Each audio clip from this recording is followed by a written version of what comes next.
Military ಸೊಸೆ ಮೊದಲ ಭಾಗದಲ್ಲಿ ಮಿಲಿಟರಿಯಲ್ಲಿ ಸೇರಿ ದೇಶ ಸೇವೆ ಮಾಡಬೇಕು ಅಂದುಕೊಂಡ ಅನಾಮಿಕಾ ಮಿಲಿಟರಿ ವಿಷಯ ಗಂಡ ಅತ್ತೆ ಮಾವಂದರಿಗೆ ತಿಳಿದು ಬೇಡ ಅನ್ನುತ್ತಾರೆ. ಆದರೆ ಅನಾಮಿಕಾ ಜಾಯ್ನಿಂಗ್ ಲೆಟರ್ ಬರುತ್ತಲೇ ಮನೆಯಲ್ಲಿ ಕೂಡ ಹೇಳದೆ ದೇಶ ಸೇವೆ ಮಾಡೋದಕ್ಕೆ ಹೊರಟು ಹೋಗ್ತಾಳೆ. ಆ ನಂತರ ರಮೇಶನಿಗೆ ಸುಮತಿ ಜೊತೆ ಮದುವೆಯಾಗುತ್ತದೆ. ರಜೆ ಬಂದಿದ್ದರಿಂದ ತಿರುಗಿ ಬಂದ ಅನಾಮಿಕಳನ್ನು ಅತ್ತೆ ಶಾರದಾ ಬೈದು ಕಳಿಸುತ್ತಾಳೆ. ಆದರೆ ತಂದೆ ಮಾತ್ರ ಎಷ್ಟೋ ಗರ್ವ ಪಡ್ತಾನೆ. ಸುಮತಿ ತನ್ನ ಕಳ್ಳ ಬುದ್ಧಿ ತೋರಿಸಿ ಮನೆಯಲ್ಲಿರುವ ಹಣ ಒಡವೆ ಎಲ್ಲ ಎತ್ತುಕೊಂಡು ಹೋಗುತ್ತಾಳೆ.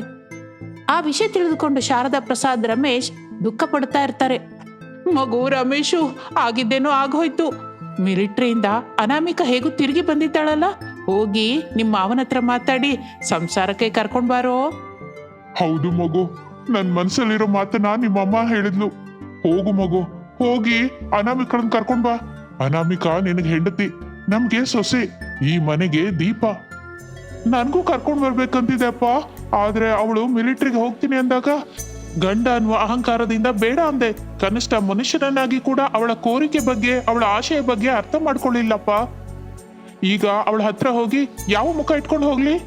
ಹೇಗೆ ಅವಳ ಹತ್ರ ಮಾತಾಡಿ ಮನೆ ಕರ್ಕೊಂಡ್ ಬರ್ಲಿ? ನೋಡು ಮಗು, ಅನಾಮಿಕಳ ಮನಸ್ಸು ತಿಳಿದಿದ್ರಿಂದ ಹೇಳ್ತಾ ಇದೀನಿ. ನೀನ್ ಹೋಗಿ ಅನಾಮಿಕಳನ್ನ ಮನೆಗೆ ಹೋಗೋಣ ಬಾ ಅಂತ ಒಂದು ಮಾತು ಹೇಳಿ ನೋಡು. ಹಸು ಹಿಂದೆ ಕರು ಹಾಗೆ ನಿನ್ ಹಿಂದೆನೆ ಅನಾಮಿಕಾ ಹಾಗೆ ಬಂದ್ಬಿಡ್ತಾಳೆ ಮಗು. ಅಷ್ಟು ಅನಾಮಿಕಾ ನಿನ್ನ ಪ್ರೇಮಿಸುತ್ತಾಳೆ. ನಿನ್ನ ಸಹಚರ್ಯ ಬೇಕು ಅಂತ ಒದ್ದಾಡ್ತಿದ್ದಾಳೆ. ಹಾಗೆ ಹೇಗೆ ಹೇಳ್ತೀಯಮ್ಮ? ಅಯ್ಯೋ ಹುಚ್ಚು ನನ್ ಮಗನೇ, ಮಿಲಿಟರಿಯಿಂದ ನೇರವಾಗಿ ನಮ್ಮನೆಗೆ ಬಂದು ಅಂದ್ರೆ ಅದರ ಅರ್ಥ ಏನಂತ ಮಗು? ಹೆಂಡತಿಯಾಗಿ ನಿನ್ನ ಪ್ರೇಮನ ಹೊಂದಬೇಕು ಅಂತ, ಸೊಸೆಯಾಗಿ ಒಂದು ಸೇವೆ ಮಾಡಬೇಕು ಅಂತ. ನಾನು ಆ ದಿನ ಅನಾಮಿಕಾ ನಮ್ಮ ಮನೆ ಬಂದಾಗ ಅದನ್ನ ಅವಳ ಕಣ್ಣಲ್ಲಿ ನೋಡ್ದೆ ಕಣೋ. ತಡ ಮಾಡದೆ ಹೋಗು ಮಗು. ಅನಾಮಿಕಾ ನಿನ್ಗಾಗಿ ತವ್ರ ಮನೆಯಲ್ಲಿ ಆತುರತೆಯಿಂದ ಕಾಯ್ತಾ ಇರ್ತಾಳೆ. ತಾಯಿ ತಂದೆ ಹೇಳಿದ ಮಾತು ಕೇಳಿ ಸಂತೋಷದಿಂದ ಆತುರತೆಯಿಂದ ಅನಾಮಿಕಳ ತವರು ಮನೆಗೆ ಹೋಗ್ತಾನೆ. ಮನೆ ಮುಂದೆ ಜಗಲಿ ಮೇಲೆ ಕುಳಿತು ಟೀ ಕುಡಿಯುತ್ತಿದ್ದ ಮಲ್ಲಿಕಾರ್ಜುನ್ ತನ್ನ ಅಳಿಯ ರಮೇಶ್ನನ್ನು ಪ್ರೇಮದಿಂದ ಮಾತಾಡಿಸ್ತಾನೆ. ಅಳಿಯ ಅಂತ ಅಭಿಮಾನದಿಂದ ನೋಡ್ತಾನೆ. ಸುಜಾತ, ಅಳಿಯಂದ್ರು ಬಂದಿದ್ದಾರೆ, ಊಟ ಹಾಕು. ಅನಾಮಿಕನ್ ಕರೀರಿ. ಒಂದು ನಿಮಿಷ ಮಗು ಎಂದು ಮಲ್ಲಿಕಾರ್ಜುನ್ ಮನೆಗೆ ಹೋಗಿ ಟಿವಿ ಹತ್ರ ಇದ್ದ ಒಂದು ಕವರ್ನ ತೆಗೆದುಕೊಂಡು ಹೊರಗೆ ಬಂದ ರಮೇಶ್ನ ಹತ್ರ ತಿರುಗಿ ಬರ್ತಾನೆ. ಅನಾಮಿಕನ್ನು ಕರ್ಕೊಂಡು ಬರ್ತಾರೆ ಅಂತ ಆಸೆಯಿಂದ ಎದುರು ನೋಡ್ತಿದ್ದ ರಮೇಶನಿಗೆ ತಿರುಗಿ ತನ್ನ ಮಾವ ಒಂದು ಕವರ್ ಜೊತೆ ಬಂದಿದ್ದರಿಂದ ನಿರಾಸೆ ಪಡ್ತಾನೆ ರಮೇಶ್. ಮಾವಯ್ಯ, ಅನಾಮಿಕಾ ಬರಲ್ಲ ಅಂತ ಹಠ ಮಾಡ್ತಿದ್ದಾಳ, ನಾನು ಹೋಗಿ ಕರ್ಕೊಂಡ್ ಬರ್ತೀನಿ. ಅಯ್ಯೋ ಮಗು, ಮಗಳು ಇಲ್ಲಿಲ್ವಲ್ಲ. ನೀವು ಇನ್ನೊಂದು ಮದುವೆ ಮಾಡ್ಕೊಂಡ್ರಿ ಅಂತ ನಿಮ್ಮಮ್ಮ 4 ಮಾತು ಅಂದ್ರು ಅಂತ ರಜೆ ರದ್ದು ಮಾಡ್ಕೊಂಡು ತಿರುಗಿ ಮಿಲಿಟರಿಗೆ ಹೊರಟು ಹೋದ್ಲು ಮಗು. ಹೋಗ್ತಾ ಹೋಗ್ತಾ ಒಂದ್ ವೇಳೆ ನೀವು ತಿರುಗಿ ಅವಳಿಗಾಗಿ ಬಂದ್ರೆ ಇದ್ ನೋಡಿ, ಈ ಪತ್ರ ಕೊಡು ಅಂತ ಹೇಳಿದಳು ಮಗು.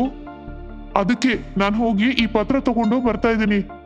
ಅಂದ್ರೆ ಅನಾಮಿಕೆ ತಿರುಗಿ ಮಿಲಿಟರಿಗೆ ಹೊರಟೋದ್ಲ ಎಂದು ದುಃಖದಿಂದ ಅಂದುಕೊಂಡು ಅಲ್ಲಿಂದ ಆ ಲೆಟರ್ ತೆಗೆದುಕೊಂಡು ಹೊರಟು ತನ್ನ ಮನೆಗೆ ಬರುತ್ತಾನೆ. ಬಾಗಿಲ ಹತ್ತಿರ ಮಗ ಸೊಸೆಗಾಗಿ ಸಂತೋಷದಿಂದ ಎದುರು ನೋಡುತ್ತಿದ್ದ ಶಾರದಾ ಪ್ರಸಾದರಿಗೆ ದಿಗಿಲಾಗಿ ಬಂದ ಮಗ ಕಾಣಿಸುತ್ತಾನೆ. ಮೂವರು ಹಾಲೊಳಗೆ ಬರುತ್ತಾರೆ. ಶಾರದಾ ಪ್ರಸಾದರು ಸೊಸೆ ಅನಾಮಿಕಳ ಬಗ್ಗೆ ಕೇಳ್ತಾರೆ.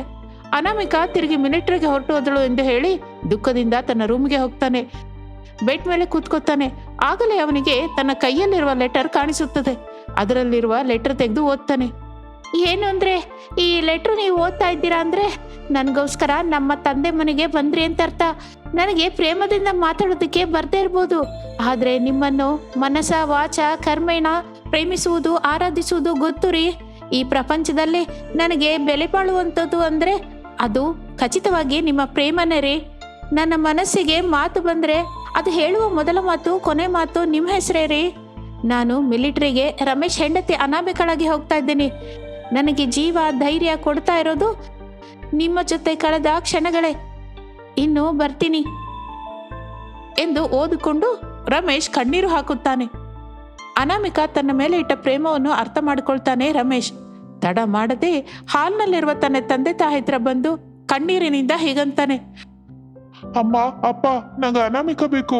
ನನ್ ಮೇಲೆ ಅವಳು ತನ್ನ ಪಂಚ ಪ್ರಾಣ ಇಟ್ಕೊಂಡು ಬದುಕ್ತಾ ಇದ್ದಾಳಪ್ಪ. ಅನಾಮಿಕಳನ್ನು ನಾನು ಹೀಗೆ ಹೋಗಿ ಭೇಟಿ ಆಗ್ತೀನಿ. ಹೋಗು ಮಗು, ಜಾಗೃತಿಯಾಗಿ ಹೋಗು. ಸೊಸೆನ ತನಗೆ ಬೇಕಾದಷ್ಟು ಸೇವೆ ಮಾಡಿ ರಿಟೈರ್ ಆದ್ಮೇಲೆ ಬಾ ಅಂತ ಹೇಳು ಎಂದು ಹೇಳುತ್ತಲೇ ರಮೇಶ್ ತನ್ನ ಹೆಂಡತಿ ಮಿಲಿಟರಿ ಅನಾಮಿಕಾ ರಮೇಶಳನ್ನು ಭೇಟಿಯಾಗಲಿಕ್ಕೆ ಹೊರಡುತ್ತಾನೆ. 48 ಗಂಟೆ ಪ್ರಯಾಣ ಮಾಡಿದ ನಂತರ ಭಾರತದ ಗಡಿಗೆ ಸೇರಿಕೊಳ್ಳುತ್ತಾನೆ. ಅಲ್ಲಿ ಎಲ್ಲ ಮಂಜು ಬೀಳುತ್ತಿರುತ್ತದೆ. ರಮೇಶ್ ಕುತ್ತಿಗೆಯಲ್ಲಿ ಟೈಮ್ ಸೆಟ್ ಮಾಡಿದ ಬಾಂಬು ಇರುತ್ತದೆ. ಅವನ ಬಾಯಿಗೆ ಬ್ಲಾಸ್ಟರ್ ಹಾಕಿರುತ್ತದೆ. ಅವನಿಗೆ ಸ್ವಲ್ಪ ದೂರದಲ್ಲಿ ಇರುವ ಮಂಚುಗಡ್ಡೆಯ ಮೇಲೆ ಒಬ್ಬ ಜವಾನ್ ದುರ್ಬೀನಿನಲ್ಲಿ ನೋಡ್ತಾ ಇರ್ತಾನೆ. ತಕ್ಷಣ ವಾಕಿ ಟಾಕಿಯಿಂದ ಟೆಂಟ್ ಹಾಕಿಕೊಂಡು ಪಹರೆ ಕಾಯುತ್ತಿದ್ದ ಅನಾಮಿಕಳಿಗೆ ಇನ್ಫಾರ್ಮ್ ಮಾಡ್ತಾನೆ. ಅನಾಮಿಕಾ ತಡ ಮಾಡದೆ ಮಂಜುಗಡ್ಡೆಯ ಮೇಲೆ ಬರುತ್ತಾಳೆ. ಟೆಲಿಸ್ಕೋಪ್ ಇಂದ ರಮೇಶ್ನನ್ನ ನೋಡುತ್ತಾಳೆ. ರಮೇಶ್ ಅವರು ಇಲ್ಲಿಗೆ ಹೇಗೆ ಎಂದು ಮತ್ತೆ ಪರಿಶೀಲನೆಯಿಂದ ನೋಡುತ್ತಾಳೆ. ರಮೇಶ್ ಬಾಯಿಗೆ ಪ್ಲಾಸ್ಟರ್ ಇರುತ್ತದೆ. ಕೈಗಳು ಹಿಂದೆ ಕಟ್ಟಿರುತ್ತಾರೆ. ಕುತ್ತಿಗೆಯಲ್ಲಿ ಟೈಮ್ ಸೆಟ್ ಮಾಡಿದ ಬಾಂಬಿನ ಹಾರ ಕಾಣಿಸುತ್ತದೆ. ರಮೇಶ್ ಗಾಬರಿಯಿಂದ ಮತ್ತೆ ನೋಡುತ್ತಾಳೆ. ಸೋಲ್ಜರ್, ಅಲ್ಲಿರುವುದು ನನ್ನ ಗಂಡ. ನನಗೋಸ್ಕರ ಬಂದು ಆ ಪಾಕಿಸ್ತಾನದವರ ಹತ್ರ ಸಿಕ್ಕಾಕೊಂಡಿದ್ದಾರೆ. ಅವರು ಅವನ ಕುತ್ತಿಗೆಯಲ್ಲಿ ಟೈಮ್ ಸೆಟ್ ಮಾಡಿದ ಬಾಂಬಿನ ಹಾರ ಹಾಕಿದ್ದಾರೆ. ನಾನು ಅಲ್ಲಿಗೆ ಹೋಗ್ತಾ ಇದ್ದೀನಿ. ಯಾರಿಗೂ ಹೇಳ್ಬೇಡ, ಗಾಬರಿ ಆಗ್ತಾರೆ. ನಾನು ಹೋಗಿ ಸೇವ್ ಮಾಡ್ತೀನಿ. ಓಕೆ ಸೋಲ್ಜರ್, ನೀವು ನಿಮ್ಮ ಗಂಡನ ಜೊತೆ ಕ್ಷೇಮವಾಗಿ ಬನ್ನಿ. ಜೈ ಹಿಂದ್. ಜೈ ಹಿಂದ್ ಎಂದು ಅನಾಮಿಕಾ ಆ ಮಂಚು ಕೊಂಡದ ಮೇಲೆ ಕೆಳಗೆ ಧುಮುಕುತ್ತಾಳೆ. ಮಂಜಿನಲ್ಲಿ ಹೊರಳುತ್ತಾ ರಮೇಶ್ನನ್ನು ಸೇರಿಕೊಳ್ಳುತ್ತಾಳೆ. ಅನಾಮಿಕಳನ್ನು ನೋಡಿ ರಮೇಶ್ ಸಂತೋಷದಿಂದ ಕಣ್ಣೀರು ಹಾಕುತ್ತಾನೆ. ನೀವು ಗಾಬರಿ ಆಗಬೇಡಿ, ನಿಮ್ಗೇನೂ ಆಗಲ್ಲ, ನಾನು ಬಂದಿದ್ದೀನಲ್ಲ, ಕದಲದೆ ಹಾಗೇ ಇರಿ ಎಂದು ಅನಾಮಿಕಾ ಹೇಳಿದ್ದರಿಂದ ರಮೇಶ್ ಏನೂ ಕದಲದೆ ಹಾಗೆ ನಿಂತಿರುತ್ತಾನೆ. ಅನಾಮಿಕಾ ಬುದ್ಧಿವಂತಿಕೆಯಿಂದ ತನ್ನ ಹತ್ತಿರವಿರುವ ಚಿಕ್ಕದಾದ ವೈರ್ ಕಟರ್ನಿಂದ ಬಾಂಬಿನ ವೈರು ಕಟ್ ಮಾಡುತ್ತಾಳೆ. ಆ ನಂತರ ರಮೇಶ್ ಕುತ್ತಿಗೆಯಿಂದ ಬಾಂಬಿನ ಹಾರ ತೆಗೆದು ಸ್ವಲ್ಪ ದೂರ ಹೋಗಿ ಬಿಸಾಕುತ್ತಾಳೆ. ತಿರುಗಿ ರಮೇಶ್ ಹತ್ತಿರ ಸೇರಿಕೊಳ್ಳುತ್ತಾಳೆ. ಅವನಿಗಿರುವ ಪ್ಲಾಸ್ಟರ್ ಅನ್ನು ತೆಗೆಯುತ್ತಾಳೆ. ಕೈಗಳಿಗಿರುವ ಕಟ್ಟನ್ನು ಬಿಡಿಸುತ್ತಾಳೆ. ಪ್ರೇಮದಿಂದ ಒಬ್ಬರನ್ನೊಬ್ಬರು ಅಪ್ಪಿಕೊಳ್ಳುತ್ತಾರೆ. ಟೆಲಿಸ್ಕೋಪ್ನಿಂದ ನೋಡುತ್ತಿರುವ ಜವಾನ್ ನಾಚಿಕೆ ಪಡುತ್ತಾ ನೋಡುವುದನ್ನು ಬಿಡುತ್ತಾನೆ. ಇನ್ನು ಆ ನಂತರ ರಮೇಶ್ ಅನಾಮಿಕಾ ಬೀಳುತ್ತಿರುವ ಮಂಜಿನಲ್ಲಿ ನೆನೆಯುತ್ತಲೇ ಟೆಂಟ್ ಹತ್ತಿರ ಬರುತ್ತಾರೆ. ನನ್ನನ್ನೇ ಪಂಚಪ್ರಾಣವನ್ನಾಗಿ ಬದುಕುತ್ತಿರುವ ನಿನ್ನನ್ನು ಕಣ್ಣಾರೆ ನೋಡಿ ಹೋಗೋಣ ಅಂತ ಇಷ್ಟು ದೂರ ಬಂದೆ ಅನಾಮಿಕಾ. ನೋಡದೆ ಈ ಸಂತೋಷದಿಂದ ನಾನು ನಿನಗಾಗಿ ಎದುರು ನೋಡ್ತಾ ಇರ್ತೀನಿ ಅನಾಮಿಕಾ ಎಂದು ರಮೇಶ್ ಹೇಳಿ ಮಿಲಿಟರಿ ಅನಾಮಿಕಳಿಗೆ ತುಟಿಯ ಮೇಲೆ ಪ್ರೇಮದಿಂದ ಮುದ್ದು ಕೊಟ್ಟು ಅಲ್ಲಿಂದ ರಮೇಶ್ ಸಂತೋಷದಿಂದ ತನ್ನ ಮನೆಗೆ ಹೊರಟು ಬರುತ್ತಾನೆ. ಕೇಶವಾಪುರ ವಿಲೇಜ್ ಅಲ್ಲಿ ರಾಜಯ್ಯ ಸರೋಜ ಅನ್ನುವ ಮಧ್ಯತರಗತಿಯ ಗಂಡ ಹೆಂಡತಿಯರಿದ್ದರು. ದಿನವೂ ಕಾಡಿಗೆ ಹೋಗುತ್ತಿದ್ದರು. ಅಲ್ಲಿ ರಾಜಯ್ಯ ಸೌದೆ ಹೊಡೆಯುತ್ತಿರುತ್ತಾನೆ. ಸರೋಜ ಮಾತ್ರ ಖಾಲಿಯಾಗಿರುವ ಜಾಗದಲ್ಲಿ ಗಿಡಗಳನ್ನು ಬೆಳೆಸುತ್ತಿದ್ದಳು. ಅವುಗಳಿಗೆ ಪಕ್ಕದಲ್ಲೇ ಇದ್ದ ಕೆರೆಯಿಂದ ನೀರು ತಂದು ಹಾಕುತ್ತಿದ್ದಳು. ಹೀಗೆ ದಿನಗಳು ಕಳೆಯುತ್ತಿದ್ದಿತು. ಸರೋಜ ಮುದ್ದಾದ ಹೆಣ್ಣು ಮಗುವಿಗೆ ಜನ್ಮ ಕೊಡುತ್ತಾಳೆ. ಹುಟ್ಟಿದ ಆ ಮಗುವಿಗೆ ಪೂರ್ತಿಯಾಗಿ ಕೂದಲಿರುವುದಿಲ್ಲ. ರಾಜಯ್ಯ ಸರೋಜ ಇಬ್ಬರು ದುಃಖ ಪಡುತ್ತಿರುತ್ತಾರೆ. ಜುಟ್ಟು ಇಲ್ಲದೆ ಹುಟ್ಟಿದ ಹೆಣ್ಣು ಮಕ್ಕಳನ್ನು ಬೆಳೆಸಿ ದೊಡ್ಡದು ಮಾಡಿ ಮದುವೆ ಮಾಡುವುದು ಕಷ್ಟವಾಗುತ್ತದೆ ಎಂದು ನಗೆ ಪಾಟಲಿಗೆ ಗುರಿಯಾಗುತ್ತೇವೆ ಎಂದು ಆಲೋಚಿಸಿದ ರಾಜಯ್ಯ ಹೀಗನ್ನುತ್ತಾನೆ. ಸರೋಜಾ, ಈ ಮಗು ನಮ್ಮ ಮನೇಲಿರೋದಕ್ಕೆ ಬೆಳಗೋದಕ್ಕೆ ಸಾಧ್ಯವಿಲ್ಲ. ತಗೊಂಡು ಹೋಗಿ ಕಾಡಿನಲ್ಲೋ ನದಿಯಲ್ಲೋ ಬಿಟ್ಟು ಬಾ, ಹೋಗು. ಆ ಮಾತು ಕೇಳಿದ ನಂತರ ಸರೋಜ ಆಶ್ಚರ್ಯದಿಂದ ತನ್ನ ಗಂಡನನ್ನು ನೋಡುತ್ತಾಳೆ. ಹಾಗ್ ನೋಡ್ತಿದ್ಯಾಕೆ ಸರೋಜಾ? ಹೇಳಿದ್ ನಿಂಗೆ, ಹೋಗು, ಹೋಗಿ ಕಾಡಿನಲ್ಲಿ ಒಂದ್ ಕಡೆ ಬಿಟ್ಟು ಬಾ, ಹೋಗು. ಆ ಮಾತು ಕೇಳಿ ದುಃಖದಿಂದ ಕಣ್ಣೀರು ಹಾಕುತ್ತಾ ಇರುತ್ತಾಳೆ ಸರೋಜ. ಅದಲ್ಲ ರೀ, ಶುಕ್ರವಾರದ ದಿನ ಹುಟ್ಟಿದ ಮಹಾಲಕ್ಷ್ಮಿ ರೀ, ನಮಗೆ ಅದೃಷ್ಟ ರೀ, ಕೂದಲಿಲ್ಲ ಅಂತ ಬಿಟ್ಟು ಬಿಡೋದು ಪಾಪ. ನನ್ನ ಮಾತು ಕೇಳಿ. ನೋಡು ಸರೋಜಾ, ನೀನು ಹೆಂಡತಿಯಾಗಿ ನನ್ನ ಜೊತೆ ಈ ಮನೇಲಿ ಇರ್ಬೇಕು ಅಂದ್ರೆ ಕೂದಲಿಲ್ಲದೆ ಹುಟ್ಟಿದ ಈ ಮಗು ನಮಗ್ ಬೇಡ. ಆಲೋಚಿಸು. ಗಂಡನ ಮಾತಿಗೆ ಎದುರು ಹೇಳಲಾರದೆ ಮಗಳನ್ನು ಬಿಡಲಿಕ್ಕೆ ಸಿದ್ಧಳಾದಳು ಸರೋಜ.